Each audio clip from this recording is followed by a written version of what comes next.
muita paz e muita alegria, sobretudo pela oportunidade que nos é renovada mais uma vez de estarmos aqui na casa de Fabiano para estudarmos o Evangelho de Jesus à luz da fé raciocinada.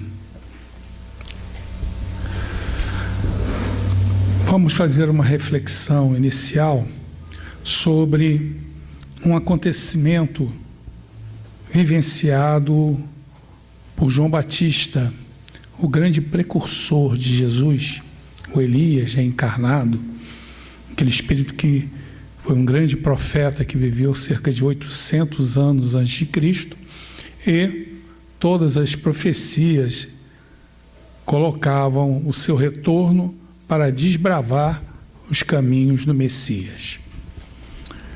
João Batista se encontrava preso, aprisionado na fortaleza de Maqueronte, que ficava localizada na margem este do Mar Morto.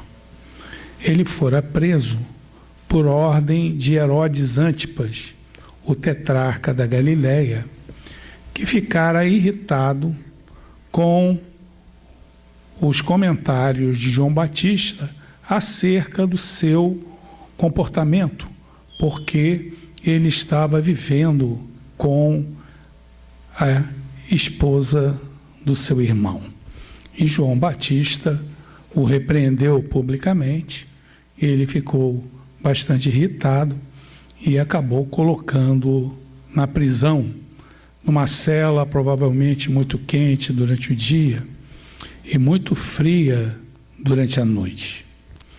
Herodes Antipas tinha, entretanto, um certo respeito por João Batista. Isto porque, como colocamos, João Batista foi o precursor de Jesus, um profeta veraz, um profeta humilde, e que alcançaram uma grande popularidade em Jerusalém. Ele tinha muitos discípulos.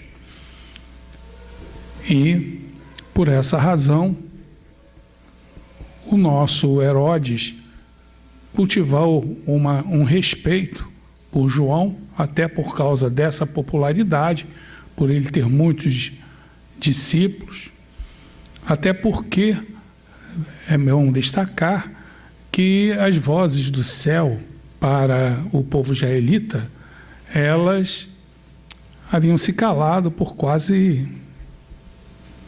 400 anos, que é vamos dizer assim, o período que vai do final do Velho Testamento ao início do Novo Testamento. As vozes dos céus parece que se emudeceram. O último profeta do Velho Testamento foi Malaquias, que fez o anúncio da chegada do precursor, João Batista, como também anunciou o Messias. Mas hoje ele é muito festejado, não por essa previsão, mas porque exaltou muito a questão do dízimo. Então, por essa razão, o pessoal gosta muito de Malaquias. Assim, considerando, o Herodes resolveu conceder algumas benesses para João Batista.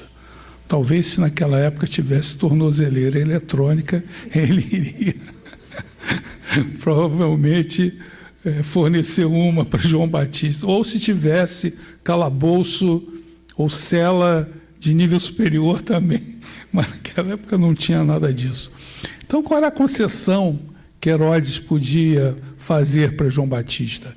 Permitir a visita dos seus discípulos, que eram muito numerosos, e os discípulos visitavam constantemente João e trazendo informações a respeito da tarefa que Jesus vinha realizando, do seu trabalho, do seu ministério público. É interessante que nessa situação de provação, e sabemos que João Batista estava em provação, isto porque permaneceria aprisionado por quase 9 meses, ao final desse período ele seria decapitado. Então ele estava numa situação difícil.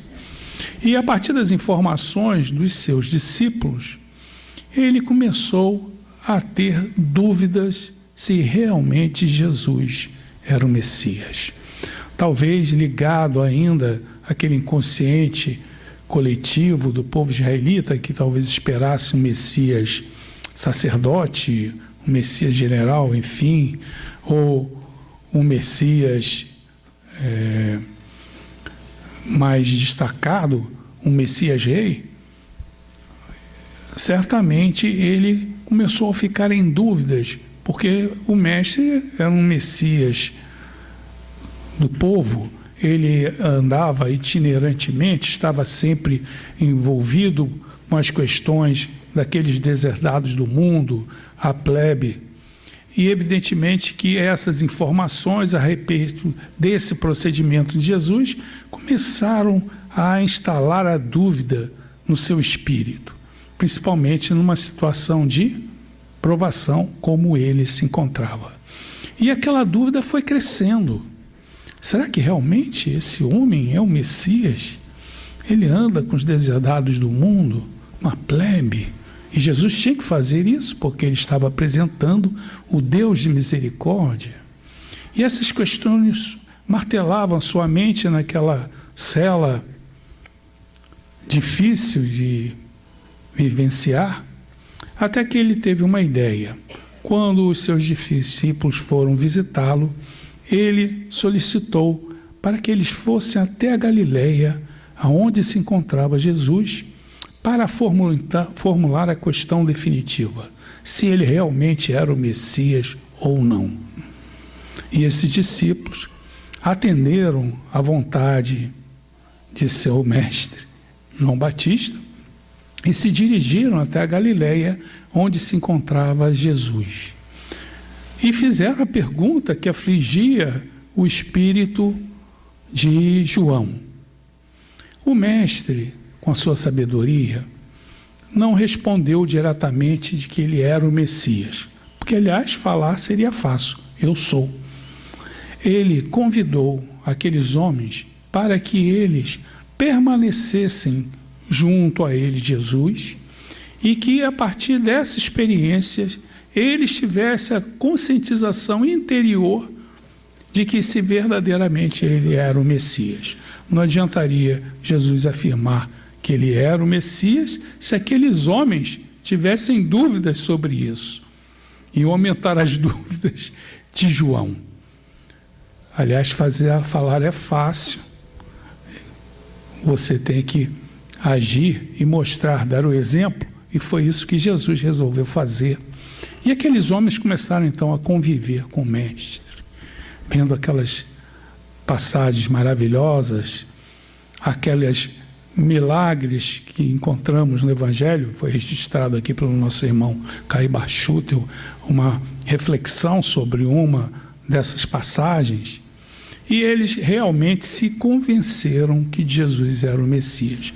E quando eles estavam então convencidos, foram externar para o mestre essa posição, se despediram e já estavam iniciando o seu retorno, como Jesus então chamou-lhes e trouxe uma lição que é fundamental, muito importante para os dias que correm. Lembrem-se, bem-aventurados também são os que não duvidam de mim. Bem-aventurados são os que não duvidam de mim. Claro que essa lição Jesus estava trazendo para a posteridade. Parece que era para João Batista. Mas o mestre resolveu esclarecer de vez essa questão, complementando o seu ensinamento. Olhem, dos nascidos de mulher, não há espírito maior do que João. Entendendo aí esse nascido de mulher, na visão do professor Pastorino, aqueles espíritos que ainda necessitam de reencarnação. Não há maior que João. Pode haver um espírito igual, mas maior não existe. Nós sabemos que o espírito aperfeiçoado, ele é o filho da humanidade, do filho do homem. Por essa razão, Jesus várias vezes se auto-intitulou: eu sou o filho do homem. Realmente o seu espírito aperfeiçoado é o filho de todas aquelas reencarnações como o Filho do Homem, nasce então esse espírito aperfeiçoado.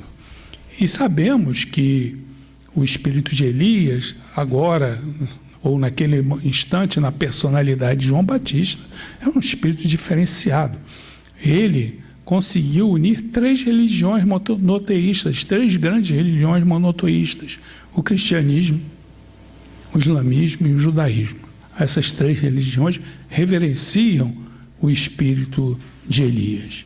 Mas o importante é focalizarmos essa recomendação, essa bem-aventurança que Jesus ensinou, onde devemos ter a confiança e jamais fazer com que a dúvida venha a se expandir no nosso mundo íntimo, principalmente nos momentos de provação, como se encontrava João Batista. Se João teve dúvidas, nós também, muitas vezes, nas dificuldades, por tudo aquilo que nós estamos vivendo, a nível coletivo, como também a nível individual, podemos ser levados a induzir na dúvida: será que o mestre realmente está no leme dessa embarcação? Mas devemos não ter dúvidas a respeito disso. Essa embarcação Jesus está conduzindo, devemos ter fé, mesmo nas situações mais difíceis, nas situações de provação, porque são nessas situações que nós vamos desenvolver a nossa fé. A fé não é um valor que você apenas anuncia: eu tenho fé. Se fosse assim, seria ótimo, né? Ou então: eu tenho humildade, eu sou humilde. O próprio mestre não se afirmou ser o Messias. Ele convidou aqueles homens para acompanhá-lo. Tirem as próprias conclusões. Então nós precisamos, na situação de provação, desenvolver esse valor cognitivo que é a fé. A fé nasce dessas experiências. E recordando a página de abertura do Carribachucha, ele fez referência a uma passagem que nos mostra bem essa situação. Claro que o Carriba colocou aquela intervenção dos espíritos nos fenômenos da natureza.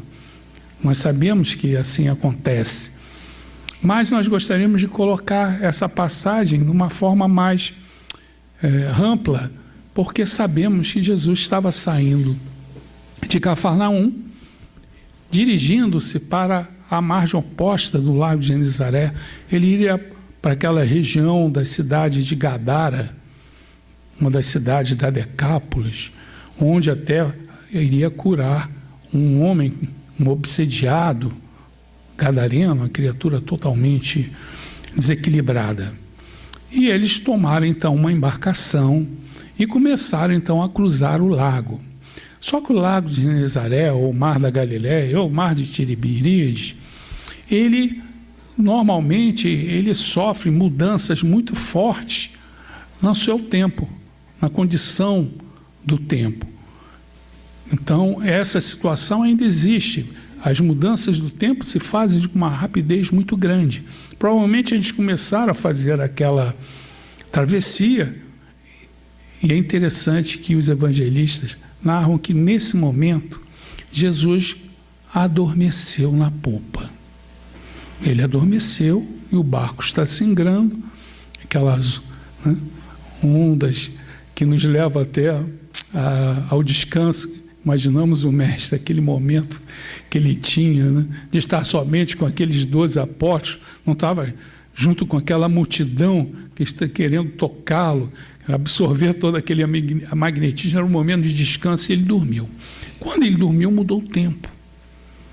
E aí as águas começaram a se ficar revoltas, enfim, varrendo aquela pequena embarcação, e os apóstolos ficaram muito preocupados. Nós vamos afundar. E eles olhavam lá a popa. Jesus dormia. O nosso Salomão, o grande filósofo, Salomão foi o primeiro filósofo, foi o rei Salomão, foi o primeiro filósofo do sentido da vida. Posteriormente vieram outros, e nós sabemos que é algo fundamental. Ele afirmava: Eu durmo, mas meu coração vela. Então, naquele desespero na hora da prova, os discípulos também vão acordar rapidamente a Jesus. Coitado, não tinha nem o sono tranquilo. Aí foram lá, acordaram, o mestre despertou. O que vocês querem, mestre? A coisa está preta. A embarcação está quase a afundar. E aí Jesus se volta para aqueles homens. Onde está a vossa fé? Porque na hora da prova, na hora do problema, na hora da tempestade, na verdade parece que Jesus está dormindo sim. Não acontece isso? Na hora da provação, a gente, cadê o mestre? Acorda, mestre. Eu estou aqui nessa situação difícil. Mas ele está velando, mas acorda. Eu vou afundar. Acorde. Mas essa foi o que o mestre colocou. Nessas situações, aparentemente, parece que estamos sozinhos, que a providência divina se esqueceu da gente naquele momento, é que nós vamos desenvolver a nossa fé. E também podemos fazer uma outra reflexão bem pertinente com relação a essa passagem. Nós sabemos que o espírito aqui no mundo material, a reencarnação, é uma viagem. Nós somos peregrinos. Isso o nosso grande Santo Agostinho afirmava no século IV. Nós somos peregrinos. Estamos em viagem, estamos numa travessia. E nessa travessia, isso é bom a gente ter bastante atenção. Se nessa travessia o Cristo está adormecido dentro de nós, não tem jeito. Vai vir tempestade. Vai vir tempestade mesmo. Agora, se o Cristo está desperto dentro de nós, é isso que nós estamos buscando aqui, despertar o Cristo dentro de nós. Um dia poderemos afirmar, como o apóstolo Paulo afirmou, não sou eu mais quem vive, mas é o Cristo que vive em mim. Se ele está desperto, podemos ficar tranquilos. As tempestades chegam, mas elas são acalmadas, como Jesus acalmou naquele momento, né? Então são essas nossas reflexões iniciais. E ligando o nosso tema a João Batista, que foi o precursor, sabemos que ele tinha, como eu coloquei, muitos discípulos, era muito querido em Jerusalém. Ele trouxe para aqueles discípulos lições intermediárias, porque ele sabia que as lições que Jesus iria trazer eram mais difíceis. Ele estava como que fazendo lições preparatórias. Olha, se vocês me seguirem, as lições são preparatórias. Então, quais eram as lições de João Batista? Olha, se você tem 2 túnicas, onde é que está sobrando para aquele que não tem nenhuma? Se você é um soldado, haja com justiça. Se você é um juiz também, são lições intermediárias, porque as lições de Jesus, sabemos, são mais avançadas, às vezes até mais difíceis para nós. Quem quiser ser o maior, torne-se o servo de todos. Ame o vosso inimigo, perdoar 70 vezes, 7 vezes. Isso é uma coisa. Agora, doar daquilo que você tem, se você tem 2 túnicas, mas são lições preparatórias para alguém que iria receber as lições de Jesus. Ele estava preparando, como se fosse o primário, né? Para depois, então, se avançar. Muitas vezes eu penso que nós somos mais discípulos de João Batista do que de Jesus, né?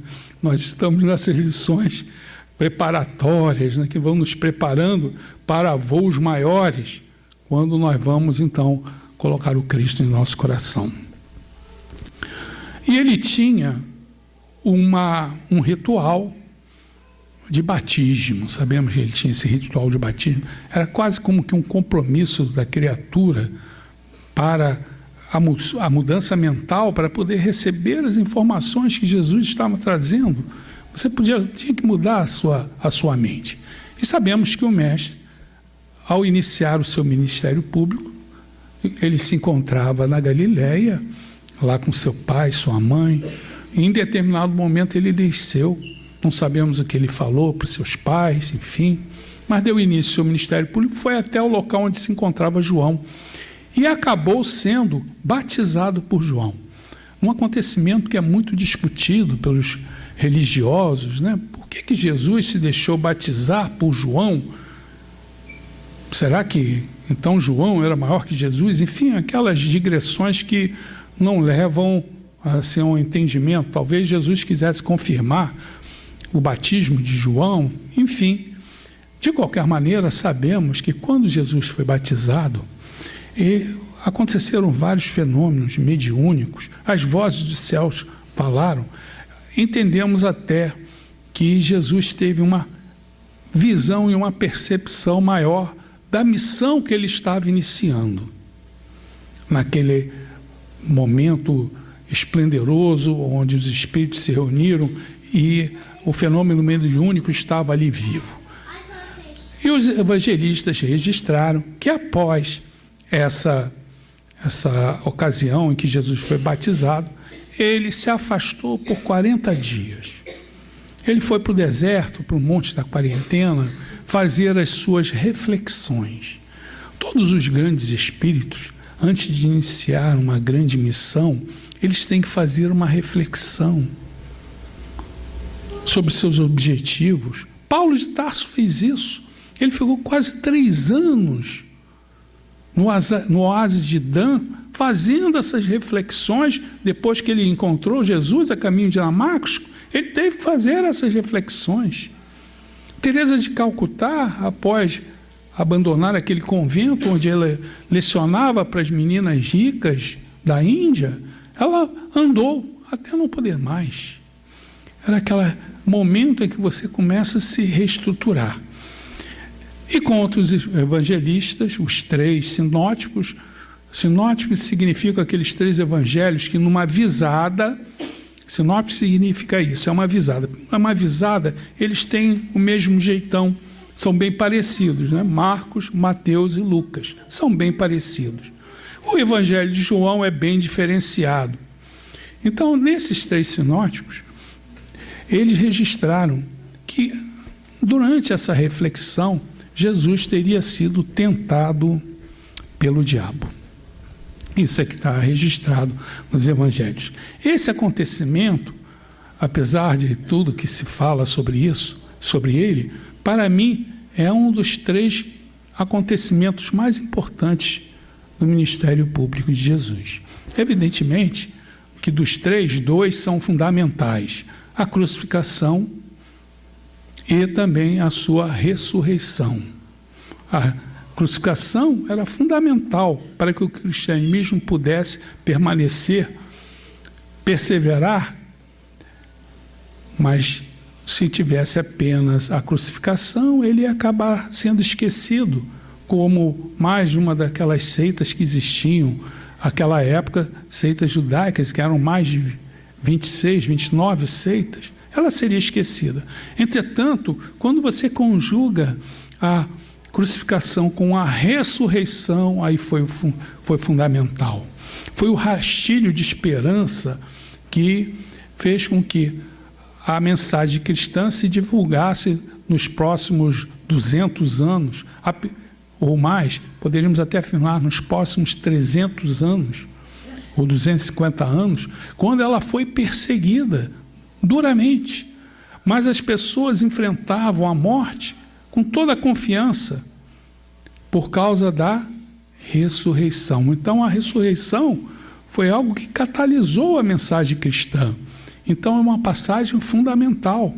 Porque eu pergunto a vocês, como alguém iria enfrentar a morte, como muitos enfrentaram, as violências mais cruéis, se eles não tivessem a certeza da imortalidade da alma? Quem iria enfrentar?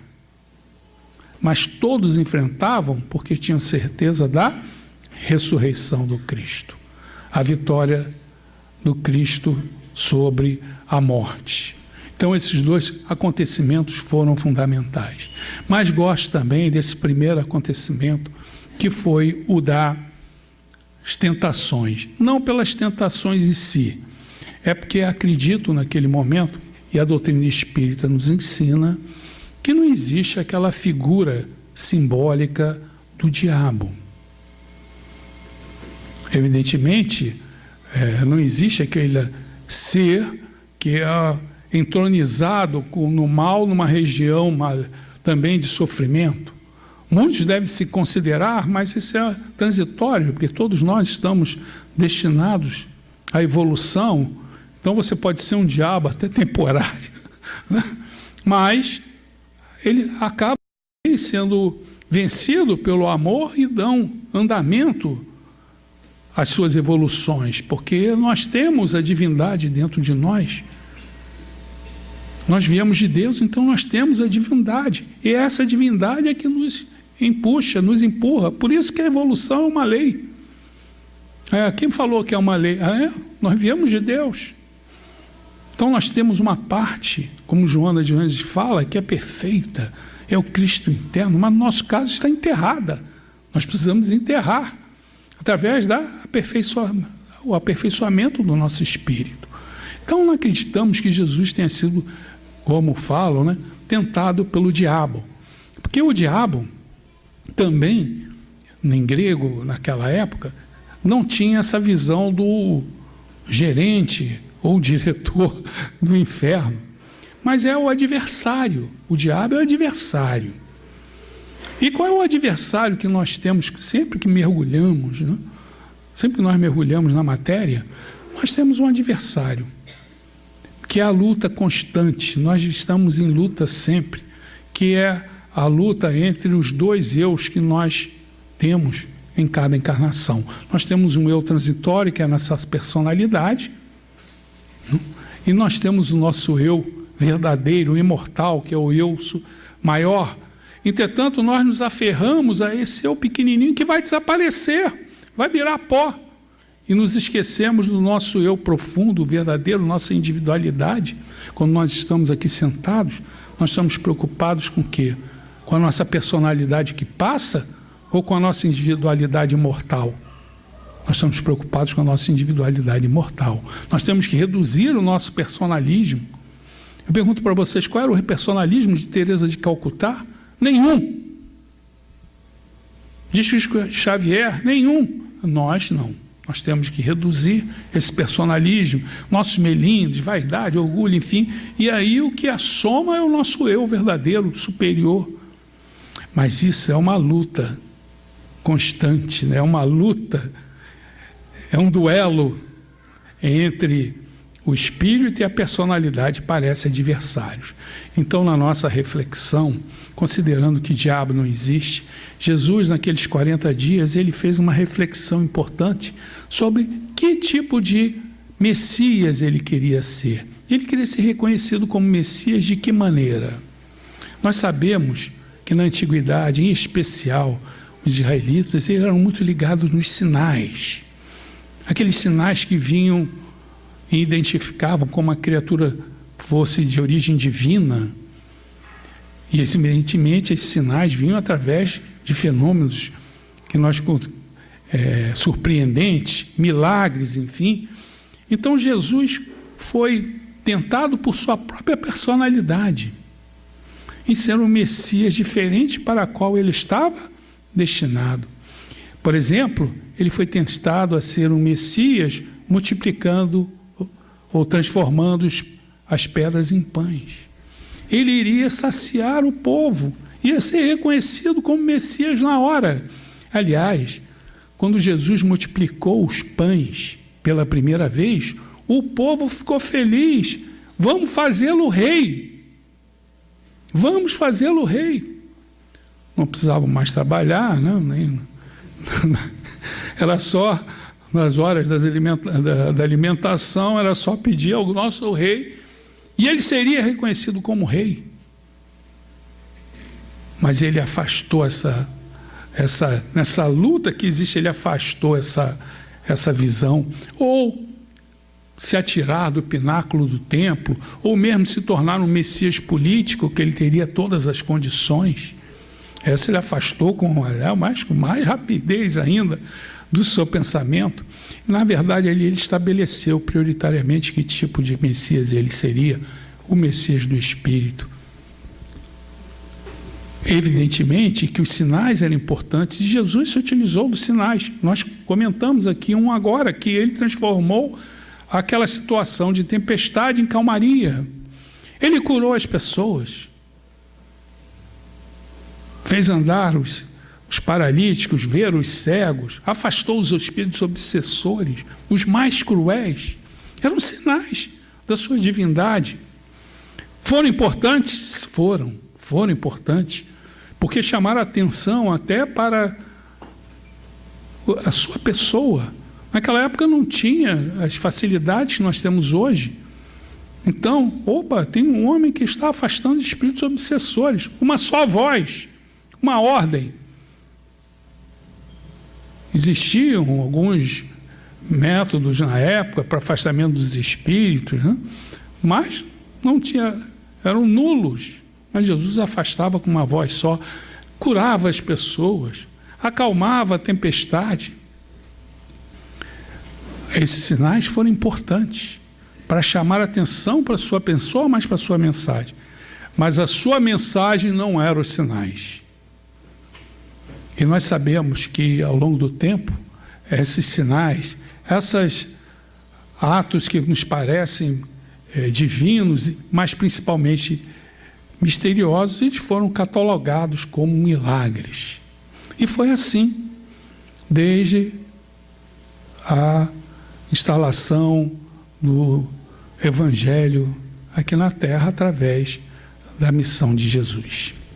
E o tempo passou com essa mesma visão. As pessoas não conseguiam explicar como é que Jesus acalmou a tempestade.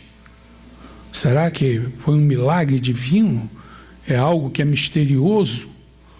Ou isso obedece determinadas leis que Jesus tinha conhecimento? Esse esclarecimento só viria para a humanidade em meados do século XIX, com o conhecimento das leis da natureza possíveis naquela época.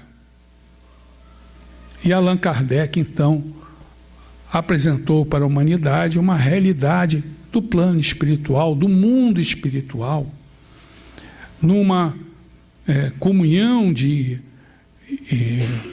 interferências entre esses dois planos muito forte, porque os espíritos foram perguntados por Kardec algo bastante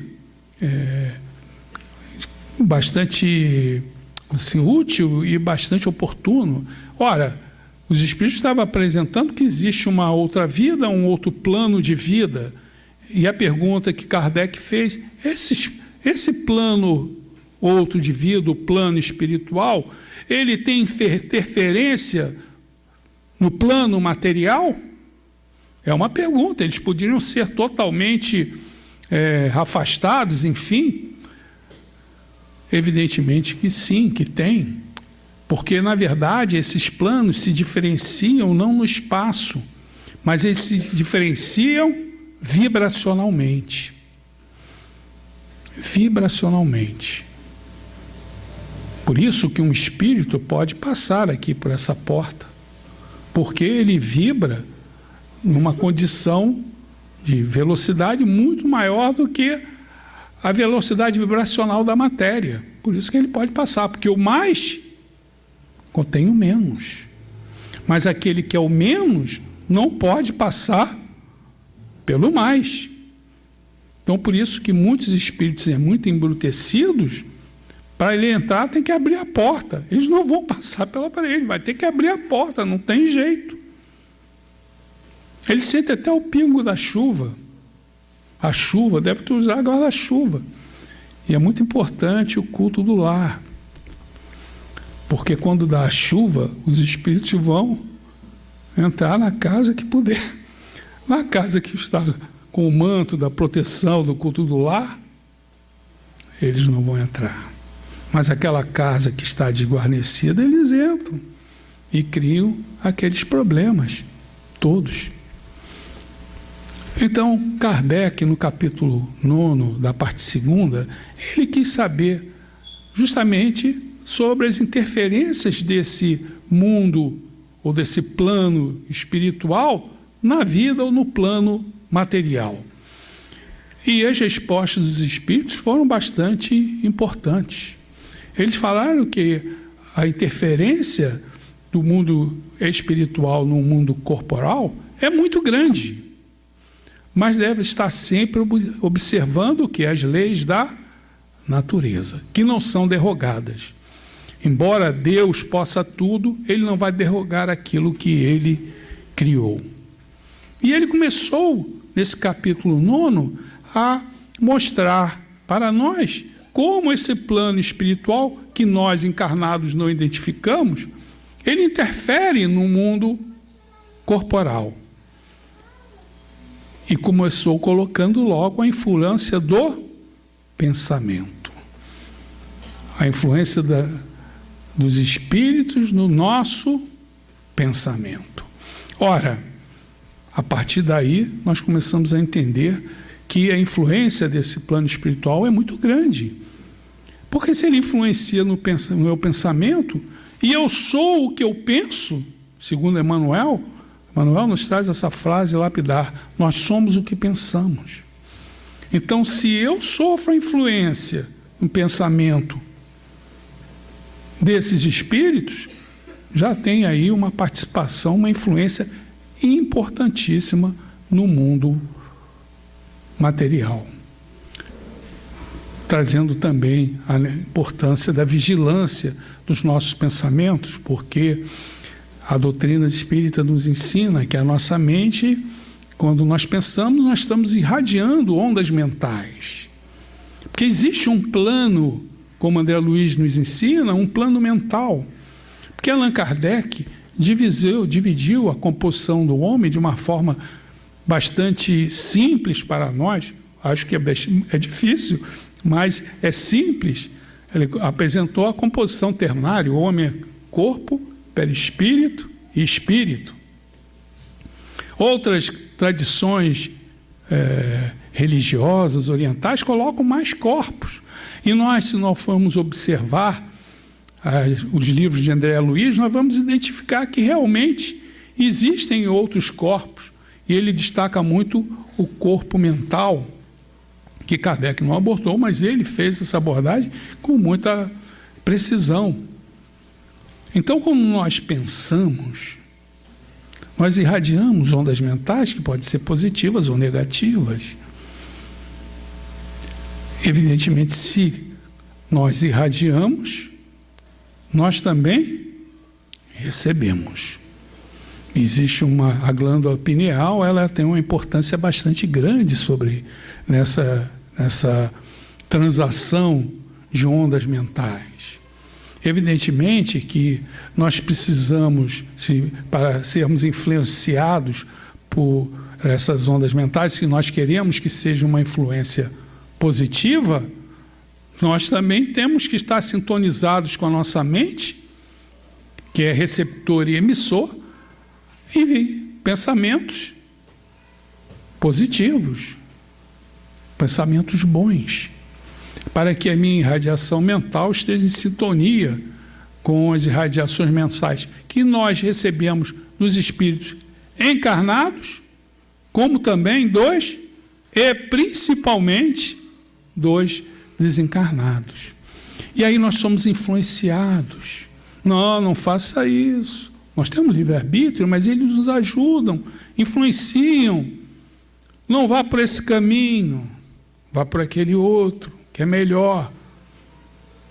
Por isso que é bom estar em sintonia principalmente com nossos guias e protetores. E por essa razão precisamos cuidar bastante da nossa casa mental, através da reflexão, da leitura positiva, aqui a participação nas reuniões de estudo, a oração, que é fundamental, como também precisamos estar bastante atentos e vigilantes do nosso pensamento. Sabemos que nós temos uma emissão de pensamento a nível consciente, mas o problema é que nós também temos um inconsciente, que na verdade é o nosso psiquismo atual, que é resultado de todas as nossas experiências anteriores. Então nós normalmente nos vêm os pensamentos loucos. Eu não sei se vocês têm, eu tenho. Eu estou no centro espírita, vem um pensamento, da onde eu estou tirando esse pensamento? Isso vem do nosso inconsciente. Deixa ele, não se preocupe, deixa ele ir embora, tenho e manda embora, até é bom. É como se você estivesse purgando, né, esse inconsciente desses pensamentos. Deixa ele ir embora. Então os espíritos têm uma influência bastante grande através da influência dos nossos pensamentos. Kardec também fez uma abordagem bastante considerada, que é a influência que os espíritos têm através da mediunidade. Todos nós somos médiuns, em maior ou menor grau. Existem vários tipos de médium, que Kardec fez aquele estudo maravilhoso no livro dos médiuns. Existem os médiuns de efeito físico, que através dele os espíritos têm ação na parte física, que não é. Eles podem até mover objetos. Então, através da mediunidade, existe uma interferência muito grande. E Kardec também faz um estudo sobre a interferência dos espíritos na nossa vida cotidiana. E aí ele faz uma ligação com aquela influência nos nossos pensamentos. Então ele fala, por exemplo, o seguinte: se você tem, até de uma pergunta do Livro dos Espíritos, você tem uma escada que está com um degrau apodrecido. Se a criatura subir, vai cair, pode até vir a desencarnar. Como o espírito poderia influenciar esse acontecimento sem derrogar as leis naturais? Aí ele vai influenciar esse companheiro a não subir aquela escada. Mas no momento que ele sobe, aí não tem mais jeito, porque ele estaria derrogando as leis da natureza. Essas leis que a doutrina espírita apresentou, com conhecimento tecnológico do século XIX, evidentemente esse conhecimento ainda é muito pequeno, precisamos avançar. Ou uma coisa que é muito natural nos dias de hoje, que corre aqui no Rio de Janeiro, alguém vai ser, e tem até esse exemplo no Livro dos Espíritos, deve ser bem atual, né? Era do século XIX, mas bem atual.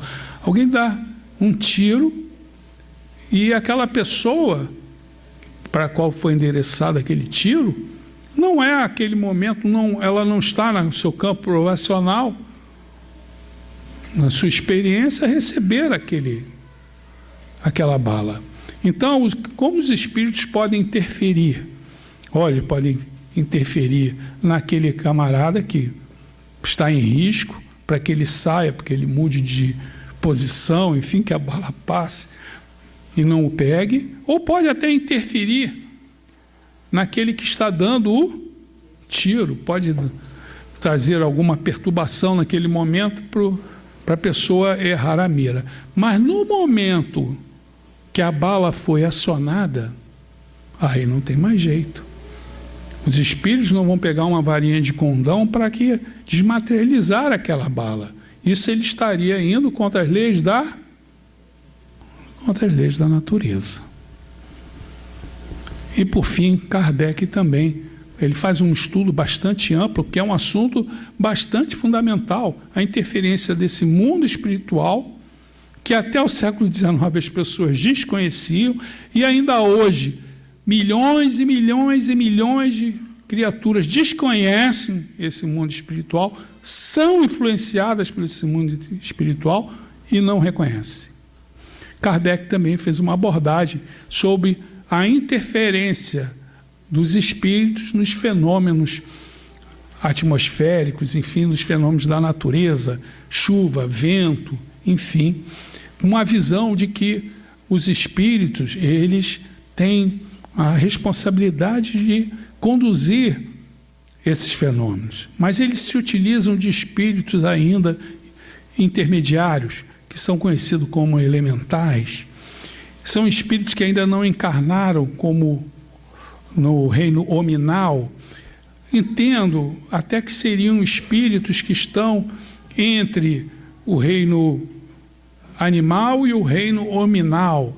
Eles estão para começar a reencarnar no reino hominal. Então, esses espíritos, quer dizer, que ainda têm grande experiência, ainda não entraram como, não encarnaram ainda como no reino nominal, mas eles têm grande vivência da manipulação dessas forças naturais, das florestas, dos efeitos da natureza, e esses espíritos superiores se utilizam desses, vamos colocar assim, desses espíritos para a realização dos fenômenos da natureza. Foi como o nosso Caíba Schutel fez um comentário com relação àquela passagem da tempestade que foi acalmada.